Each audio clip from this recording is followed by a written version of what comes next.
Chips ले लो, cold drink ले लो और मौसम है सुहाना। आते ही क्यों है फिर? चिप्स ले लो, भेल ले लो, मौसम है सुहाना, कुछ तो खिलाना। आते ही कहीं के लिए चिप्स ले लो, कोल्ड ड्रिंक नहीं है, भेल। अरे साहब, आप अकेले क्यों बैठे हो? ये तो कपल जोन है। अरे अपनी किस्मत ही कुछ ऐसी है भाई, कपल जोन में भी अपने को अकेले ही बैठना पड़ता है। साहब एक काम करो ना, ये मेरा चिप्स और भेल ले लो। अरे साहब खाओगे ना जिंदगी बदल जाएगी आपकी। अरे छोड़ दे यार, डाइट पर हूँ। आपको डाइट की क्या जरूरत है? अरे आप तो ऐसे ही हैंडसम हो। अरे हैंडसम तो मैं हूँ यार, मेरे को पता है, मगर ड्यूटी के चक्कर में लड़की टिकती नहीं। ऐसा क्या काम करते हो साहब वैसे? सीआईडी ऑफिसर हूँ, कभी मर्डर का केस तो कभी रॉबरी का केस। केस में इतना बिजी रहता हूँ ना कि मेरी लव लाइफ की ऐसी तैसी हो रखी है। आज डेट फिक्स की थी लेकिन वो आई नहीं। साहब आपको एक सजेशन दो। दे दे भाई, एक तू ही बचा है। जितने लोग हैं मेरे लाइफ में सब मुझे फ्री का सजेशन बांटे, तो तू क्यों चुप है? बोल। साहब आप वो रेडियो सर सुनते हो? रेडियो से है? नाम थोड़ा खतरनाक टाइप का नहीं है? सर उसका ना वो एक लव सेगमेंट आता है सर, वो सुनिए। जीएफ, पैचअप, ब्रेकअप जो भी है साहब, मैं तो सुना साहब शादी भी हो जाती है। क्या बात कर रहा है? अरे साहब 2 हफ्ते पहले मेरी गर्लफ्रेंड के साथ हो गया था थोड़ा सा, मैंने उसका लव सेगमेंट सुना एक। अरे साहब दूसरे दिन मैसेज किया नहीं कि गर्लफ्रेंड आओ साहब। अरे यार तू तो देवता टाइप आदमी निकला। हाँ थैंक यू वेरी मच। मगर सुन, हाँ अगर किसी को बोला कि तूने सीआईडी ऑफिसर को ऐसी एडवाइस दी है तो देखो, समझा? चल चल निकल साहब। ये निकल निकल, कुछ नहीं चाहिए, thank you very much.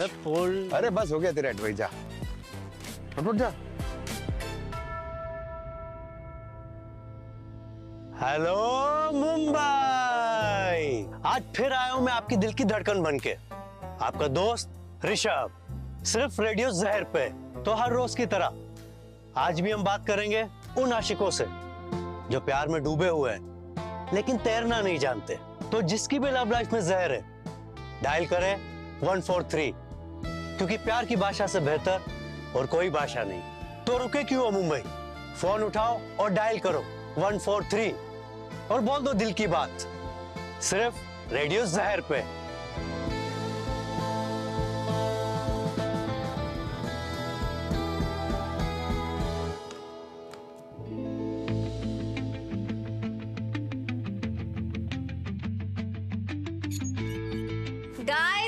Guys good news है, आ जाओ सब। क्या गुड न्यूज है मैम? आज ऋषभ ने अवार्ड जीता है, best romantic RJ of the year. उसके शो के बाद हम सब उसे सरप्राइज देंगे, ठीक है?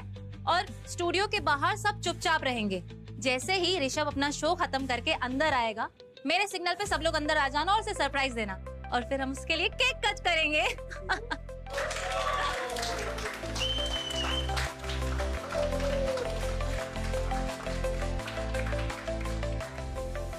अवार्ड तो मिल गया, पर उसका जो एटीट्यूड है स्काई है, उसका क्या करेंगे? ये सरप्राइज पार्टी में हमें क्यों घसीट रही है ख्याति मैम? ऋषभ का एटीट्यूड कौन झेलेगा? क्या नीचे है स्टूडियो तुम्हारा? अरे रुकिए सर, ऐसे जा नहीं सकते आप। अरे मैं सीआईडी से हूँ, हाथ छोड़ो मेरा। सीआईडी? क्या हुआ, कोई प्रैंक है क्या? लगता है ख्याति मैम का सरप्राइज थोड़ा ज्यादा ही रियल है। एक्सक्यूज मी, मैं ख्याति हूँ स्टेशन हेड। क्या हुआ सीआईडी यहाँ पे? आपका आरजे ऋषभ, उसकी जान खतरे में है। कहाँ है वो? वो तो अभी लाइव शो कर रहा है। सुनिए, मैं उसके साथ कॉल पे था, ठीक है? उसने मुझे हेल्प के लिए आवाज दी और फिर फोन कट हो गया। आप लोगों को कुछ पता नहीं है? सिग्नल चेक करती हूँ मैं, एक मिनट। सिग्नल चेक करने का टाइम नहीं है यहाँ पे मैम। वो कहाँ पर है, मुझे उसके पास लेके चलिए अभी। वो अंदर रिकॉर्डिंग रूम में। आ जाइए आप, आ जाइए।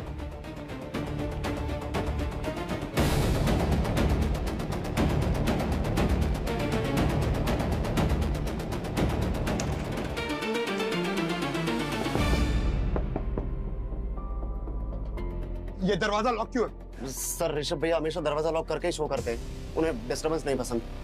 चाबी है? चाबी किसके पास है? शैलेश चाबी दो। जी मैडम। ऋषभ, ऋषभ ऋषभ ऋषभ ऋषभ भैया, ऋषभ ऋषभ He's dead। ऋषभ एक मिनट, कोई हाथ नहीं लगाएगा। सब लोग बाहर जाइए, बाहर जाइए। किसी भी चीज को कोई हाथ नहीं लगाएगा और कोई कहीं भी नहीं जाएगा, ठीक है? ऋषभ, सब बाहर जाइए आप लोग, प्लीज।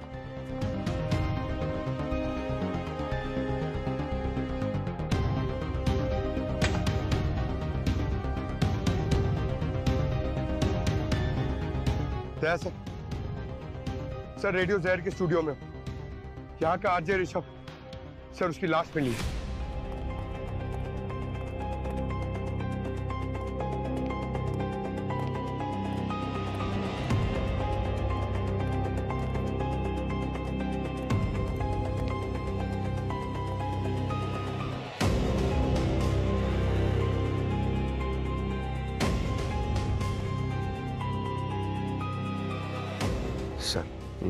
सर जब मैं यहाँ पर आया तो उसकी बॉडी यहीं पर थी और रेडियो शो पे ये बोल रहा था कि मुझे बचाओ वरना वो मुझे मार देंगे।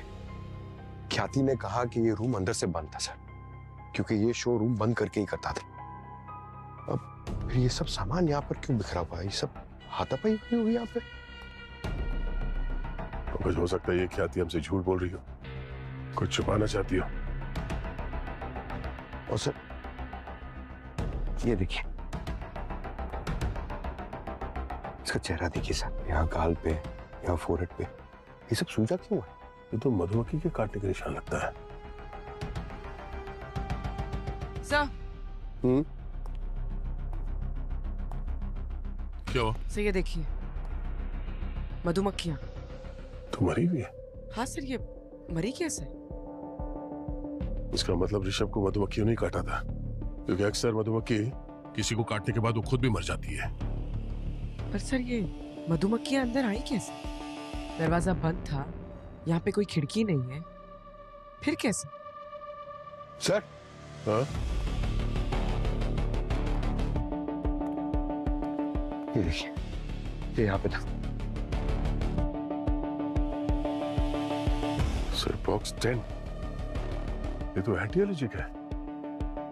इसका मतलब है मधुमक्खियों के काटने के बाद ऋषभ ने अपने आप को बचाने की कोशिश की है। पर सर अगर इसने ये इंजेक्शन लिया है तो फिर इसकी बॉडी सूजी कैसे? शायद इंजेक्शन लेने में देरी हो गई हो। लगता है ऋषभ ने कुछ ऐसा देखा है या सुना है जिसकी वजह से इस पे यह हमला हुआ। खूनी चाहता था कि इसकी चीख पूरा शहर सुने।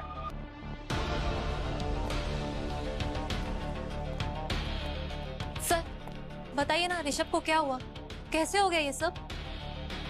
हमें लगता है कि ऋषभ की मौत मधुमक्खियों के काटने की वजह से हुई है। ये कैसे हो सकता है? मधुमक्खी इस ऑफिस में आ ही नहीं सकती, पॉसिबल ही नहीं है। आप इतने यकीन के साथ कैसे कह सकती हैं कि मधुमक्खी इस ऑफिस के अंदर नहीं आ सकती? सर हमने स्टूडियो में एसी, फिल्टर्स, वेंट्स, हर पॉसिबल एंट्री पॉइंट पे सील करके रखा है। कोई भी मधुमक्खी एक भी एक्सीडेंटली यहाँ अंदर नहीं आ सकती। इतनी सावधानी क्यों?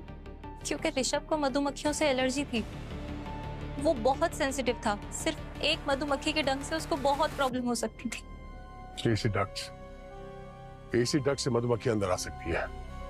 उसके अलावा ये वॉल्स, वेंट्स, साउंड प्रूफिंग सब परफेक्ट है। सर मैं एक काम करता हूँ, ये सब सामान फोरेंसिक भिजवाता हूँ और एसी डक्ट्स और वेंट्स चेक करवाता हूँ। तब तक हम ये कैमरास का फुटेज चेक करते हैं। ये स्लॉट मुझे चाहिए सम्राट, लिसनर मुझे सुनना चाहते हैं, समझा? गलत। ऋषभ भैया खुद कहते थे मैं अगला बिग स्टार बनूंगा, आरजे सम्राट, तो ये स्लॉट तो मुझे मिलना चाहिए। क्या हो रहा है यहाँ पे? क्यों शोर मचा रखा है? अरे ऐसे कैसे शोर न मचाएं, समझा इसे? क्या क्या चल क्या रहा है? सर ये दोनों आरजे करण और आरजे सम्राट हैं, दोनों ऋषभ के स्लॉट के लिए लड़ रहे हैं। टॉप स्लॉट है ना, प्राइम टाइम, इसलिए। सर ऋषभ भैया मेरे लिए मेरे बड़े भाई जैसे थे। मैंने जो कुछ भी सीखा है ना, आरजे बनना, शो चलाना, सब उन्हीं से सीखा है। तो मैं चाहता हूँ कि टाइम स्लॉट उनकी लेगेसी के साथ जिंदा रहे, तो ये टाइम स्लॉट तो मुझे ही मिलना चाहिए। तुम्हें क्या प्रॉब्लम है? सर मुझे ऑन एयर जाना है सर। सर मैं आपसे बाद में बात करता हूँ सर, मेरा एक्चुअल शो का टाइम हो गया sir. Sorry sir. Sir show अगर टाइम पे स्टार्ट नहीं हुआ तो ऑडियंस चैनल चेंज कर देगी, और आजकल इतना पेशेंस किसके पास है सर? एक्सक्यूज मी, मुझे भी थोड़ा सा काम है। एक्सक्यूज मी सर, इतना बड़ा हादसा हो गया और यहाँ पर किसी को कोई फर्क ही नहीं पड़ रहा, सब अपने अपने लगे हुए हैं।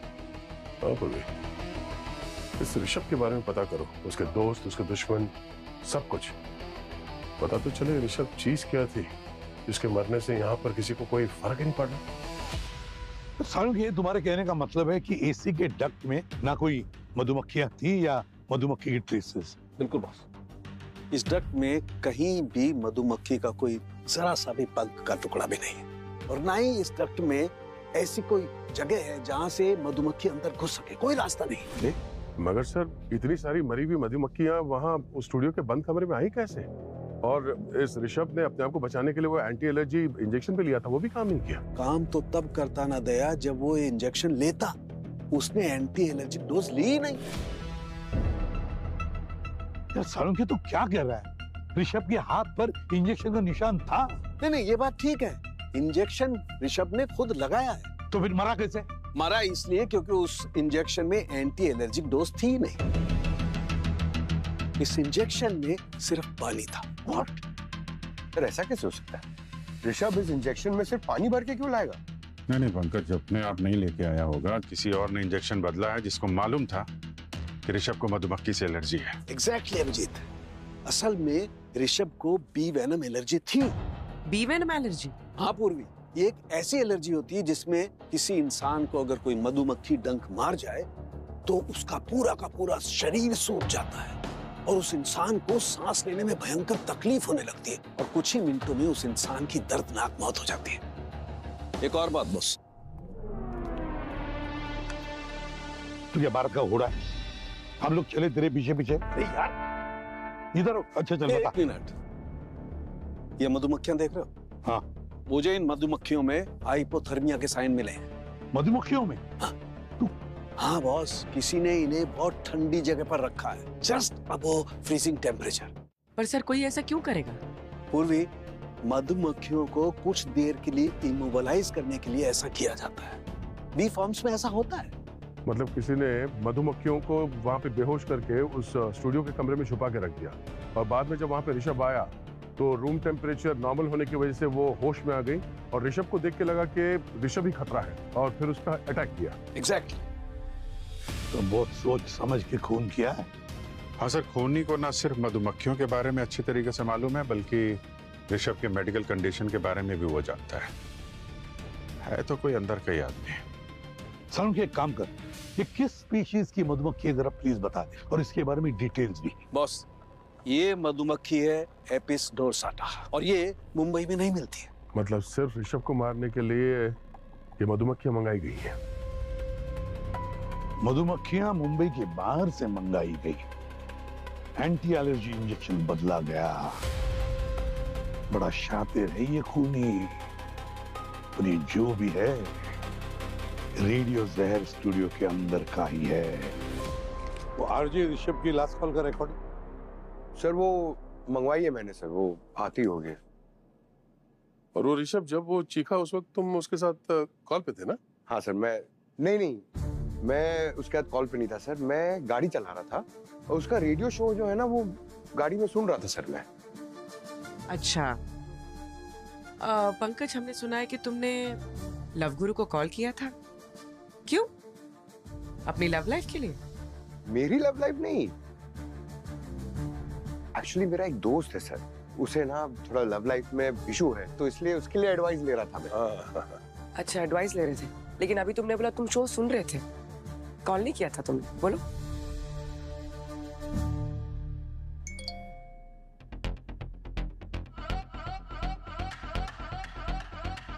उसी का है ना रेडियो जहर?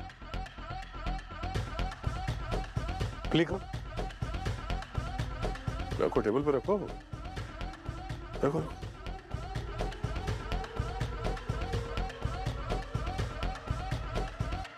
हाय आरजे ऋषभ, मैं पंकज बोल रहा हूँ, एक नॉर्मल आदमी, आई मीन एक आम आदमी।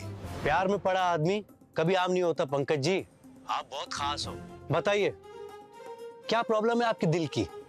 अरे ऋषभ, मैं दिल से रेडी हूँ लेकिन ड्यूटी से फ्री नहीं हूँ। जब लड़कियां फ्री होती है तो मैं ड्यूटी पे लग जाता हूँ और जब मैं ड्यूटी से फ्री होता हूँ तो लड़कियां बिजी हो जाती हैं। अरे यार, ये टाइमिंग का ही स्कैम चल रहा है मेरी लाइफ में। तो आपका प्यार तो ऑफिस के रोस्टर पे चल रहा है। अरे बिल्कुल सही यार, कैलेंडर में एंट्री कर देता हूँ डेट के लिए लेकिन वो भी कैंसिल हो जाती है। मैं तो सोचा लव लेटर लिखने से पहले अप्रूवल ले लूं कि subject to availability of partner. वाह पंकज जी वाह, आप तो बहुत रोमांटिक हो और फनी भी। डोंट वरी, मैं हूं ना।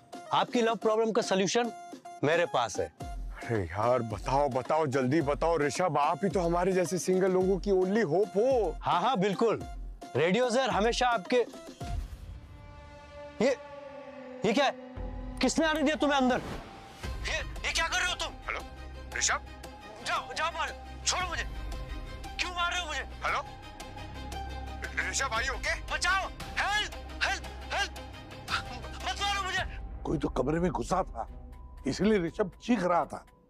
सर ये ऋषभ बहुत ही पॉपुलर आरजे है, इसे बेस्ट आरजे का अवार्ड भी मिला है, अपनी पॉपुलैरिटी के पीक पे था। सक्सेस पूर्वी, सक्सेस। और सक्सेस आने के साथ क्या मिलता है? क्यों पंकज, तुम्हें पता है? पैसा, जेलसी और दुश्मनी। सर हाँ,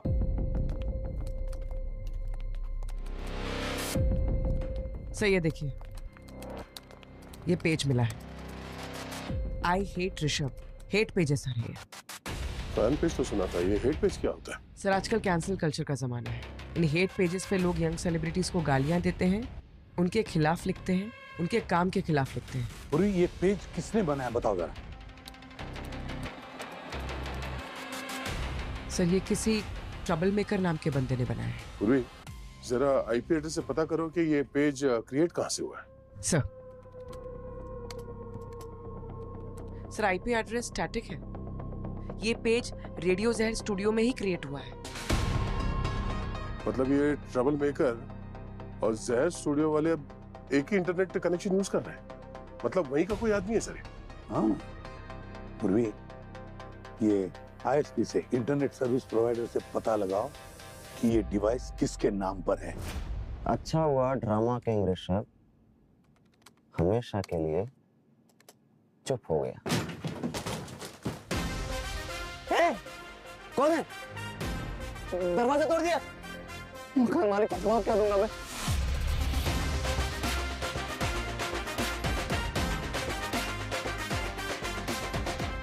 सीआईडी बोलना कि दया आया था, समझ जाएगा। सर आप लोग यहाँ क्या हुआ? तुमसे गुफ्तगू करने आए। मैंने तो सब कुछ सच बता दिया था आप लोगों को। तुमने सच कहाँ बताया था बेटा? तुमने सिर्फ ये बताया था कि ऋषभ तुम्हारा मेंटोर है। हाँ सर, वो सच में मेंटोर है मेरा। अच्छा, तो फिर अपने मेंटोर के खिलाफ नफरत क्यों फैला रहा था ऑनलाइन? हाँ, आई हेट ऋषभ, इस पेज का एडमिन तू ही है ना? तुम ही हो ना ट्रबल मेकर? तुम लोग अंदर क्या कर रहे हो उधर? ये सब पुराने पैसे हो गए।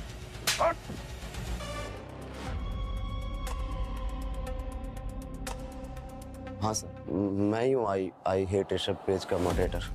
लेकिन मैंने उसे मारा नहीं है सर, कसम से। क्यों बनाया तुमने वो पेज? गुस्से में मैम।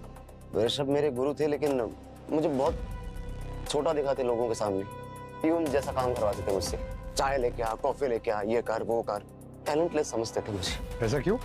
वो इसलिए सर कि ऋषभ सक्सेसफुल थे, लेकिन उनको ये डर था कि कहीं ना कहीं मैं उनसे ज्यादा सक्सेसफुल और पॉपुलर ना हो जाऊं। जलता था वो मुझसे। क्यों?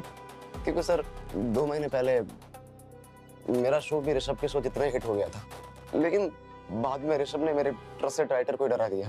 बस सम्राट, अब और नहीं, मैं जा रहा हूँ, मैं अब और यहाँ काम नहीं कर सकता। अरे सुनना यार, तू क्या हो गया तुझे अचानक से? ऐसी बातें क्यों कर रहा है? हमारा शो मुंबई मसाला जबरदस्त परफॉर्म कर रहा है, और ऐसे टाइम पे तो शो छोड़ के जाने की बात कर रहा है। लिसनर बढ़ते जा रहे हैं हमारे दिन ब दिन। लिसनर्स बढ़ रहे हैं या मौत के केसेस?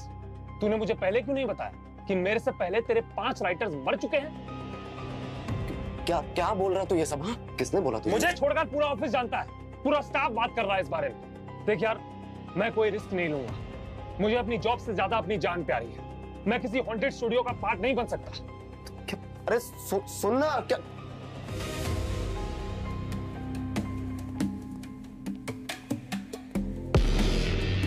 क्या हुआ सम्राट? राइटर भाग गया? क्या बोला था मैंने तुझे? बड़ा आरजे बनना सबके बस की बात नहीं। अच्छा, तो तूने उसके दिमाग में उल्टी सीधी बातें डाली है ना? और क्या क्या बोला तूने उसे? हाँ? बोल। ज्यादा हवा में मत उड़ सम्राट, अपनी औकात में रह। मैं इस चैनल का स्टार आरजे हूं और जब तक मैं जिंदा हूं वो कुर्सी मेरी रहेगी, समझा?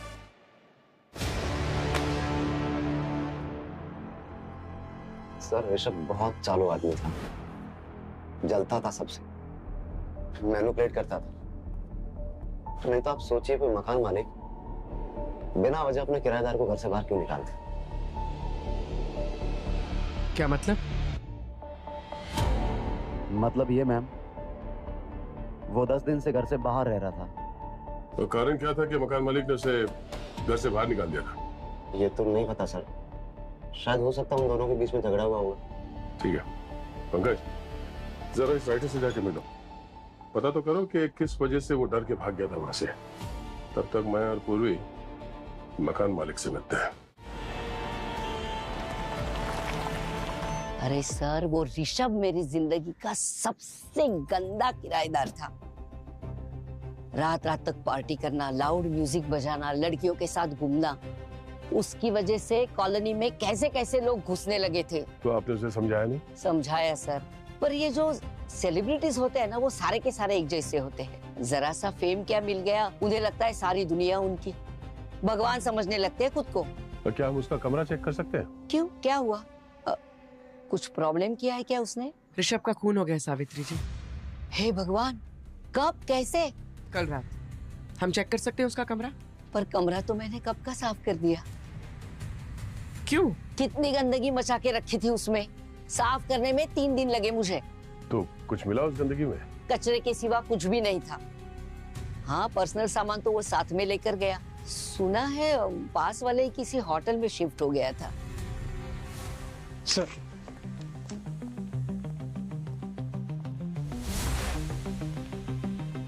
हमने रूम को हाथ भी नहीं लगाया है। ऋषभ सर ने खुद मना किया था। उनके रूम में उनके अलावा कोई भी अलाउड नहीं था।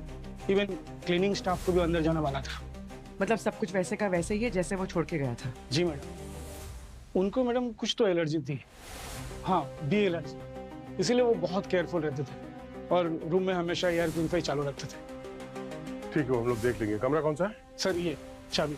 ठीक है, आप यहीं पे रुकिए, अगर जरूरत पड़ी तो बुला लेंगे। जी सर।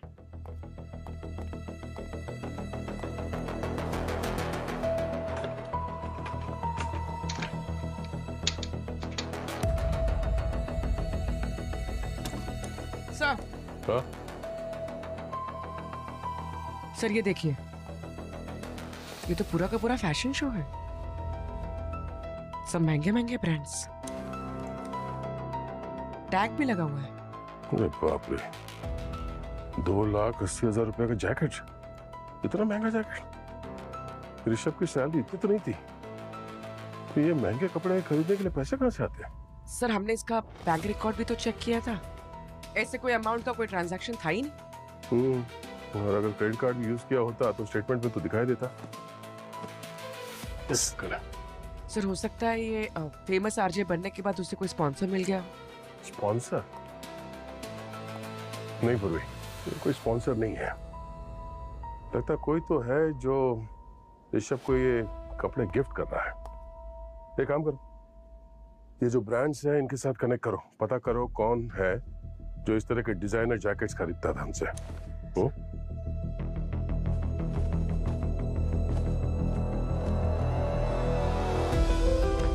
सर ये देखिए, क्या? कोई लेटर है, लव लेटर। आजकल के टाइम में लव लेटर, इंटरेस्टिंग। मैडम ख्याति। अरे सर, आप लोग केस में कुछ प्रोग्रेस हुई? प्रोग्रेस तो तब होती है ख्याति जब सच बोला जाता है। मैं कुछ समझी नहीं। आप एक बात बताइए, आप ऋषभ को कितनी अच्छी तरह से जानती थी? ऋषभ मेरा बेस्ट आरजे था, रेडियो जहर की पहचान था वो। मैं उसे बहुत अच्छी तरीके से जानती थी। अच्छी तरीके से जानती थी, इसीलिए उसके लिए इतने महंगे महंगे गिफ्ट्स देती थी आप? मतलब लाखों के जैकेट्स, डिजाइनर वेयर्स, हाँ? सर ऋषभ एक आर्टिस्ट था और आर्टिस्ट को पैम्पर करना पड़ता है, इसीलिए बस उसे कभी कभी गिफ्ट दे देती थी। आपने उसे गाड़ी भी गिफ्ट दी थी, वो भी ड्राइवर के साथ? वो तो ऋषभ को भी एलर्जी थी और पब्लिक ट्रांसपोर्ट में ट्रैवल करने से डर लगता था, और ड्राइवर इसलिए क्योंकि उसे ड्राइविंग नहीं आती थी। और ऋषभ स्पेशल था, मैं बस चाहती थी वो खुश रहे। और मैडम, ये लव लेटर भी दिया है आपने उसे खुश रखने के लिए?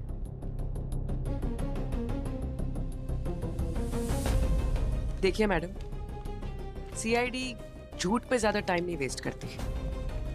आपकी भलाई इसी में है कि आप सच बता दें।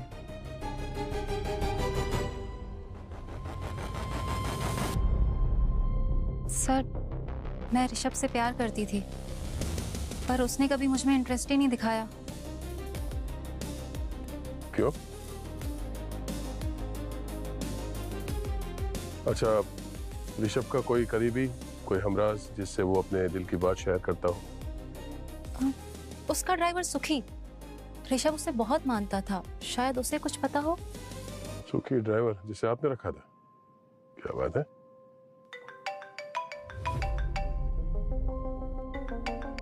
हाँ पंकज। सर एक अपडेट है, सम्राट का राइटर मिल गया है अपने गांव में, यूपी में। उसने बताया है किसी ने उसे धमकाया था। अच्छा, किसने? ऋषभ का ड्राइवर सुखी। वहां भी सुखी। पंकज, पता करिए सुखी अभी कहाँ है। Okay sir.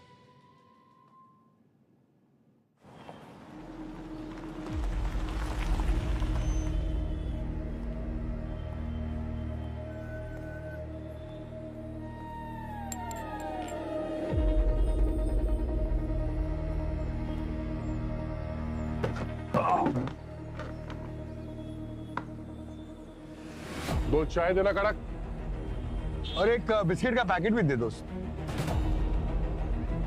तुम्हें देख के लगता नहीं है कि तुम्हें दुख है अपने मालिक ऋषभ के जाने का?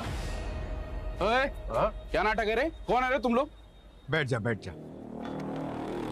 कौन लोग हो रे तुम लोग? हम लोग सीआईडी से हैं। Sir CID?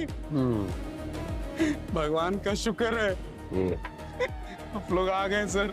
ऋषभ बाबा के सर उन्हीं को सर पकड़ लीजिए सर प्लीज, वो बहुत ही अच्छे इंसान थे सर।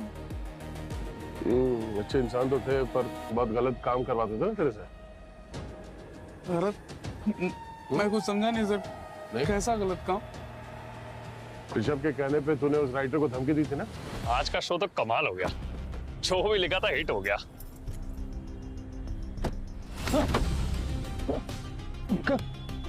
कौन हो तुम?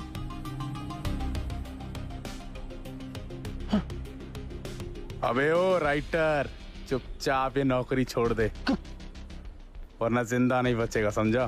सर वो तो ऋषभ बाबा के कहने पे सर हम लोगों ने मिलकर तो प्रैंक किया था सर। तुम्हें पता है तुम्हारे प्रैंक के चक्कर में उसने अपनी नौकरी छोड़ दी? सर मुझे बिल्कुल भी सर नहीं पता था सर, बात इतनी सीरियस हो जाएगी सर। और मैंने इस चीज के लिए सर उनको फोन भी किया था सर, लेकिन सर उन्होंने मेरा फोन ही काट दिया। मैं माफी मांगना चाह रहा था सर। तो चिंता मत कर, वो पता कर लेंगे। तो एक बात बता, ये जो अफवाह फैली है कि ऋषभ की एक बीवी थी, मतलब उसने दुनिया से छुपा के रखा हुआ था, सच है? सर वो बीवी वाली बात जो थी वो तो एक अफवाह थी। हाँ? कि एक गर्लफ्रेंड थी, ये बात सिर्फ मुझे ही पता थी, ये कोई नहीं जानता था। देख रहे हैं हम कैसे मान ले? अरे सर वो लैंड लेडी सर सावित्री जी की बेटी थी, पिंकी। सर जैसे ही सर ये बात सर ये मामला पूरा ना सावित्री जी को पता चला ना, ऋषभ बाबा को वैसे ही घर से बाहर निकाल दिया तुरंत, फौरन। सावित्री जी? वो ऋषभ एक नंबर का चालू लड़का था, आज एक लड़की के साथ तो कल दूसरी लड़की के साथ। मैं अपनी बेटी की जिंदगी बर्बाद कैसे होने देती? गलती तो मेरी थी ना, मैंने उसे किराएदार नहीं रखना चाहिए था। पता ही नहीं चला मेरी बेटी उसके जाल में कैसे फंस गई। फिर क्या किया आपने? फिर मैंने ऋषभ को घर से निकाल दिया और मेरी बेटी को रत्नागिरी भेज दिया उसके चाचा के पास। कब भेजा आपने उसे रत्नागिरी? जिस दिन ऋषभ को निकाला उसी दिन उसे भी भेज दिया। 10 दिन हो गए।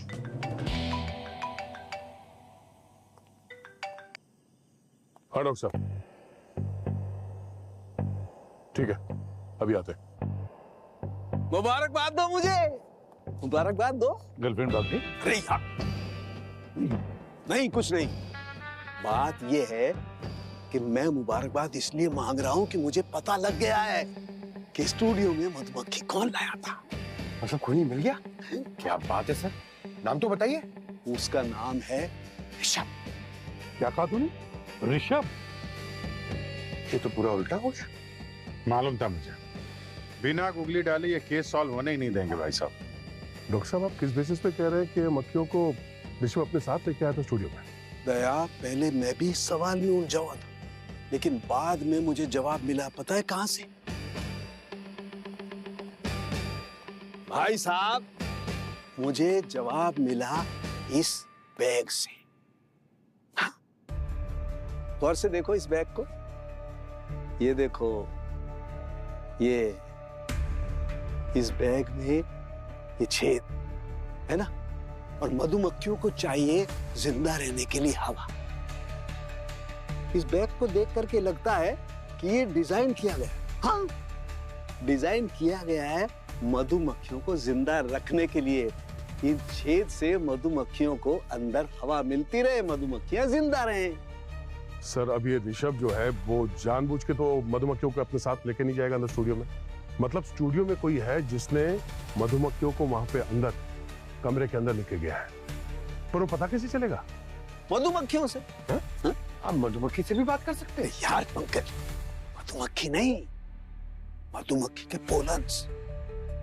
पोलन्स? हाँ, जिसे हम साधारण भाषा में परागकण कहते हैं ना, पोलन। वो देखो क्या है, मधुमक्खी एक फूल पर बैठती है, वहां से पोलन कलेक्ट करती है और दूसरे फूल पे जाके बैठ जाती है, और ये पोलन भी उस फूल पर ट्रांसफर होते हैं। ऐसे ही तो जिंदगी चलती है।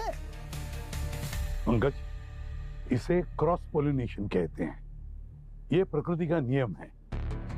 और बॉस, हमें जो पोलन मिले हैं वो किसी साधारण फूल के पोलन नहीं है, वो एक बहुत ही रेयर वाइल्ड फ्लावर के पोलन है, जो कि अधिकतर रत्नागिरी के एरिया में पाया जाता है। क्या? रत्नागिरी में? हाँ बॉस, और हमें जो वो मधुमक्खी मिली, एपिस डोरसाटा, वो भी रत्नागिरी में मिलती। सब पिंकी भी तो गई है रत्नागिरी। यस, वहां उसी से मिलने गया होगा ऋषभ। तो फिर अब तैयारी करो रत्नागिरी जाने की। जब से ऋषभ की मौत की खबर सुनी है, तब से इसके आंसू रुक ही नहीं रहे हैं। रो रो के इसका बुरा हाल हो गया है। सुध बुध तो जैसे खो सी गई है इसकी। बहुत प्यार करता था मुझसे, वो बहुत डिसिप्लिन था, सब चीज़ों का ख्याल रखता था, अपने वर्कआउट का, डाइट का भी। एलर्जी की वजह से हमेशा एंटी एलर्जिक इंजेक्शन कैरी करता था। पता नहीं कैसे उस दिन भूल गया। मुंबई में तुम दोनों कैसे वक्त गुजारते थे? तुम दोनों का रिलेशन क्या था? मुंबई में हम दोनों ने बहुत से सपने देखे थे। हमने सोचा था हम भागकर सिक्किम चले जाएंगे और वहाँ शादी कर लेंगे। खुशहाल भरी जिंदगी रहेगी हमारी, शोरों से दूर। उसके बाद वो कांटेक्ट करने की कोशिश नहीं की? संपर्क किया उसने तुमसे? किया था, 4 दिन पहले ही आया था रत्नागिरी मुझसे मिलने, हमारे भागने का प्लान फाइनलाइज करने। वो मुंबई से रत्नागिरी तुम्हें यहाँ मिलने आया था? हाँ सर, मैं भी शॉक थी। उसे लॉन्ग ड्राइव पसंद नहीं था। हमारे इधर मधुमक्खी का बहुत बड़ा फार्म है, बहुत रिस्की था, फिर भी वो आया था। यहाँ पास में कौन सा बी फार्म है? ये पड़ोस में है, हमारे फार्म हाउस के साइड में। बहुत तकलीफ है सर, मधुमक्खियाँ बार बार आकर के हमारी फसल खराब कर देती हैं।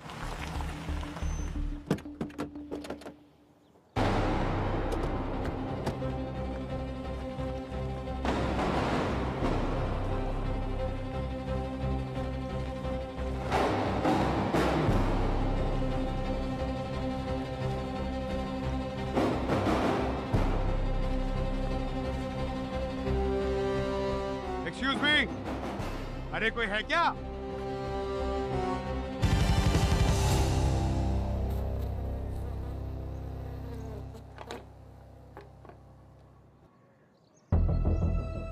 बॉस संभाल के, इस बॉक्स में दुनिया की सबसे खतरनाक मधुमक्खी हैं। अगर बाहर निकल गई तो संभालना मुश्किल हो जाएगा। बच गया सर, वरना फोरेंसिक टेबल पे लेटना पड़ता। हम लोग सीआईडी से हैं और आपके हाल फिलहाल में जो सेल्स हैं इन मधुमक्खियों का, उसके बारे में कुछ जानना चाहते हैं। कोई आया था क्या लेने के लिए? वैसे तो मेरे यहाँ रेगुलर कस्टमर ही आते हैं, पर हाँ पिछले हफ्ते एक अमीर टाइप का आदमी आया था जो खुद मधुमक्खियों से तो बहुत डर रहा था, लेकिन अपिस डोर आटा ब्लेड खरीद के ले गया और ऐसा स्प्रे भी। ये स्प्रे किस काम आता है? ये नाइट्रोजन इन्फ्यूज्ड स्प्रे है, मधुमक्खियों को फ्रीज करने में और उन्हें टेम्परेरी बेहोश करने में काम आता है। उस आदमी का चेहरा तो देखा होगा आपने, कुछ बता सकते हैं कैसे दिखता था? चेहरा तो याद नहीं, लेकिन हाँ कलरफुल कपड़े पहना था और सनग्लासेस लगाया था। ये था वो आदमी? कपड़े तो यही पहने थे, शायद यही होगा। पर सर ऋषभ क्यों खरीदेगा मधुमक्खियाँ? उसे तो एलर्जी थी ना मधुमक्खियों से। अच्छा, ये आदमी अकेला आया था या कोई और भी था उसके साथ में? ये अकेला ही आया था, क्योंकि मैंने ही ये बॉक्स जो उसके गाड़ी में लोड किए थे और ये स्प्रे भी। ऋषभ मधुमक्खी लेने आया था, गाड़ी में आया था और वो भी अकेले। कुछ समझो तुम लोग?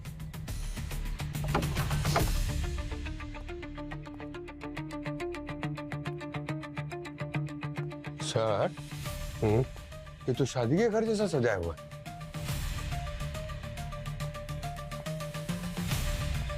जरा देखो दूल्हा कहाँ है?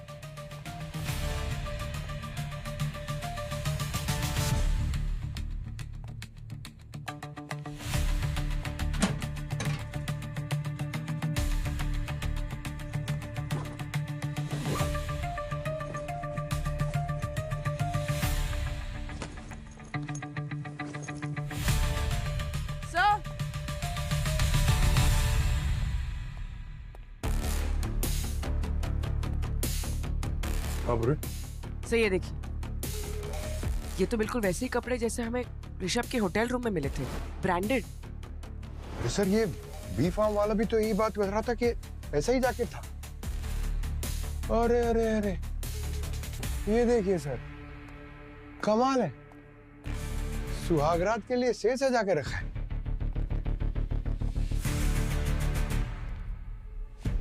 सर ये देखिए, शादी का कार्ड। तारीख तो आज की है, पर अभी तक तो ये रिसेप्शन खत्म हो गया होगा।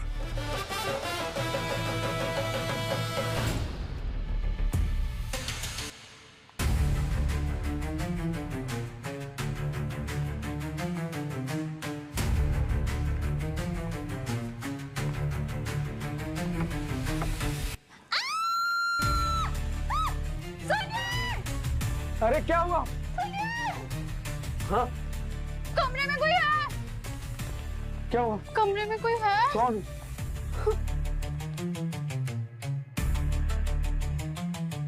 कौन हो भाई तुम? कमरे में क्या कर रहे हो? ओ हेलो भाई, सीआईडी?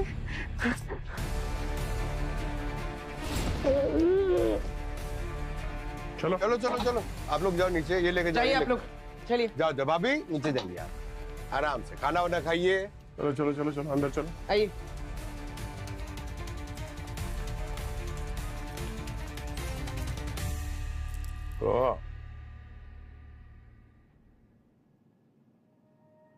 वहाँ फार्म हाउस के मालिक, उसने बताया था कि ऋषभ आया था मधुमक्खी लेने के लिए।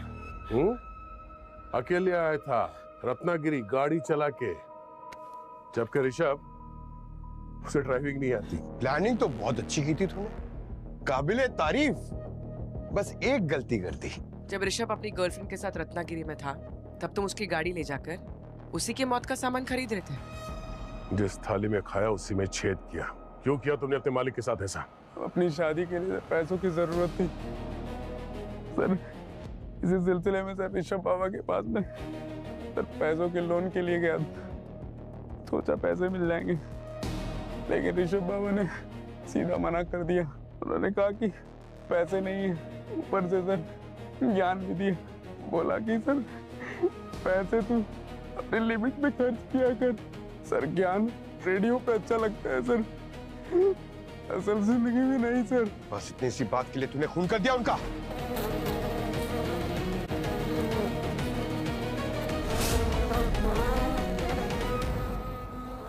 यहाँ क्या कर रहे हो?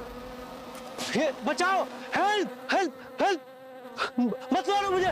मुझे एक बात बता, ऋषभ ने अगर तुझे पैसे नहीं दिए तो ये शादी के खर्चे के लिए पैसे कहाँ से आए तेरे पास? वो हमने सुखी का बैंक अकाउंट चेक किया तो पता चला कि आपने 10 लाख रुपए डाले इसके अकाउंट में। क्यों सावित्री जी, क्यों? क्यों किया आपने ये सब? जब मुझे पता चला कि घर से निकालने के बावजूद भी ऋषभ मेरी बेटी को रत्नागिरी में जाके मिलता है, मेरे पास कोई चारा नहीं था उसे मारने के सिवा। आप जानती थी कि सुखी ऋषभ के सबसे करीबी था और इसीलिए आपने उसकी मदद ली। आप ये भी जानती थी कि सुखी को शादी करने के लिए पैसों की जरूरत थी और ऋषभ ने उसे पैसे देने से मना कर दिया था। और पैसा सबसे बड़ा मोटिव होता है सावित्री जी, किसी का फोन करने के लिए, और आपने सुखी का इसी बात का फायदा उठाया। आप ही बताइए सर, जब मुझे पता चला कि मेरी बेटी ऐसे लड़के से प्यार कर रही है जिसने कई लड़कियों की जिंदगी बर्बाद की है, क्या मैं मेरी बेटी को उसके साथ जाने देती? आपने ऋषभ को क्यों मारा? वो मुझसे प्यार करता था। 4 महीने भी नहीं हुए तुम्हें दोनों को मिलकर, क्योंकि 4 महीने में किसी का सच, किसी का इरादा कुछ भी समझ में नहीं आता है। मैं और तुम्हारे पिताजी 30 साल एक साथ रहे, लेकिन एक दिन तुम्हारे पिताजी हमें छोड़कर चले गए। तभी मुझे पता चला कि प्यार कभी भी धोखा दे सकता है। मैं तुम्हें उससे बचाना चाहती थी बेटा। सावित्री जी, कोई भी इंसान बुरा नहीं होता, बुरी होती है उसकी सोच, गलत होती है उसकी सोच। एक मासूम इंसान को मारकर आपने भी गलत सोचा, गलत किया। आपको कानून कभी माफ नहीं करेगा।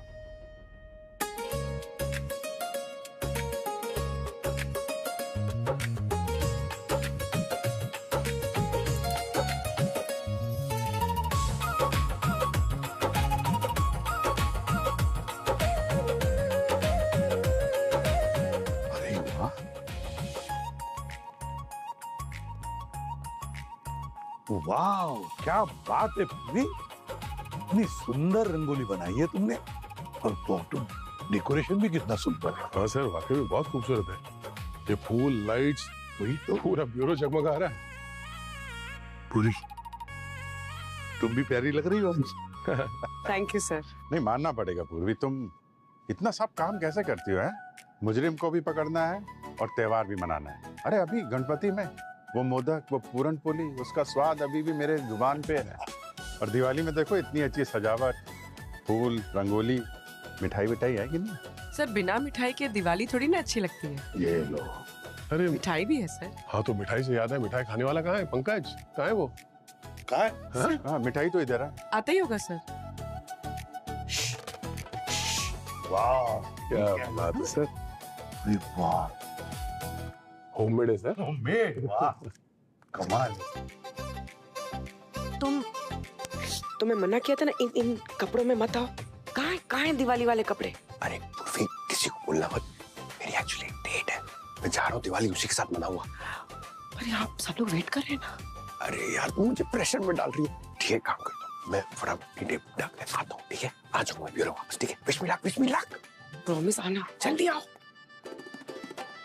अरे पूर्वी, ये पंकज कहाँ जा रहा है? सर वो कुछ काम से गया है सर। वो जैसे ही काम खत्म होगा आ जाएगा सर। कमाल है, चलो हम सेलिब्रेट करते हैं।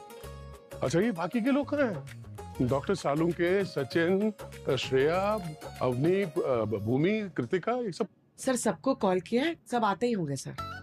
Happy Diwali sir, happy Diwali. अरे पंकज, तुम इतनी जल्द वापस आ गए? वापस आ गए मतलब? आखिर गए ये? हाँ सर, वो डेट। अरे सर, डेट वेट तो होते रहेंगे सर, मगर दिवाली सर साल में एक बार आती है, खुशियों का त्योहार है सर, और वो मेरी टीम के साथ मनाना चाहता हूँ सर। एक्चुअली सीआईडी मेरी टीम नहीं है सर, सीआईडी मेरी फैमिली। ये बात है मेरा भाई। क्या हुआ, बात बनी नहीं? Next time better luck. मिठाइयाँ। काजू कतली। ये देखो, ये क्या है? ये देखो, ये भाई